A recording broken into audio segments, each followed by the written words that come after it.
കണ്ണുകൾ ഈ കിളവനൊരു ഉച്ചയാണോ? അതിനൊരു സാധ്യതയുമില്ല. താങ്കൾ പറഞ്ഞത് മരണത്തിന്റെയും ജീവിതത്തിന്റെ ഇടയ്ക്കെന്നല്ലേ?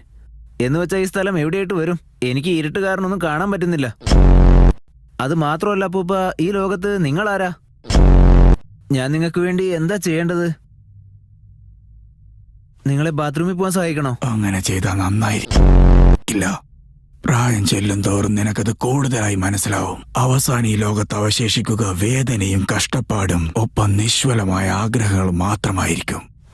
ഈ കിളവന് ഇതെന്തൊക്കെയാ പുലമ്പിക്കൊണ്ടിരിക്കുന്നേ? ഒരിക്കലും വേർപെടുത്താൻ സാധിക്കാത്ത ഒരുപാട് മനുഷ്യബന്ധങ്ങൾ ഈ ലോകത്തുണ്ട്. നിനക്ക് മനസ്സിലാവുന്നുണ്ടോ? ഓ, കിളവന്റെ ക്ലാസ് എടുപ്പ് തുടങ്ങിയല്ലോ. ഈ വയസ്സായന്മാര് ക്ലാസ് എടുക്കാൻ തുടങ്ങിയാൽ പിന്നെ ഒരിക്കലും നിർത്തത്തുമില്ല. നിങ്ങൾ ഉദ്ദേശിച്ചത് എന്റെ പൂർവികനായ മാടാറ ഉച്ചഹിയാണോ?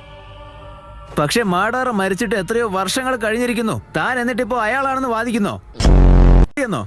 അതിരിക്കട്ടെ, നീ ഉറക്കത്തില് റിൻ റിൻ റിന്ന് ഒരുപാട് തവണ പറയുന്നുണ്ടായിരുന്നു. നിനക്ക് പുറത്തു പോയിട്ട് വല്ല ബെല്ലോ മറ്റോ വാങ്ങിക്കണമെന്നുണ്ടോ? മാത്രമല്ല മണ്ടൻ കക്കാഷിന്ന് നീ ആവർത്തിച്ച് പറയുന്നുണ്ടായിരുന്നു. അങ്ങനെ പറയുന്നത് ഞാൻ കേട്ടതാന്ന്. എന്താ പറഞ്ഞതിന്റെ അർത്ഥം? ഈ മണ്ടൻ കക്കാഷി എന്ന് വെച്ചാ എന്താ? എന്നോട് ചോദിച്ചിട്ട് എന്താ, എനിക്കെങ്ങനെ അറിയാനാ? അല്ല, നീ ഇപ്പൊ ഞങ്ങളോട് ഇങ്ങനെ ദേഷ്യപ്പെടേണ്ട ആവശ്യമൊന്നുമില്ല. ശരി, ഞങ്ങൾ നിന്നോട് റിന്നിനെ പറ്റി മണ്ടൻ കക്കാഷിയെ പറ്റി പിന്നീട് ചോദിച്ചോളാം. എടോ, ചുഴലി പോലെ മുഖമുള്ളവനെ, താനൊന്നും ബാത്റൂമിൽ പോവാറില്ലെങ്കിലും തന്നെയൊക്കെ ശരിക്കും കാണാൻ അതുപോലെ തന്നെയാ ഇരിക്കുന്നേ.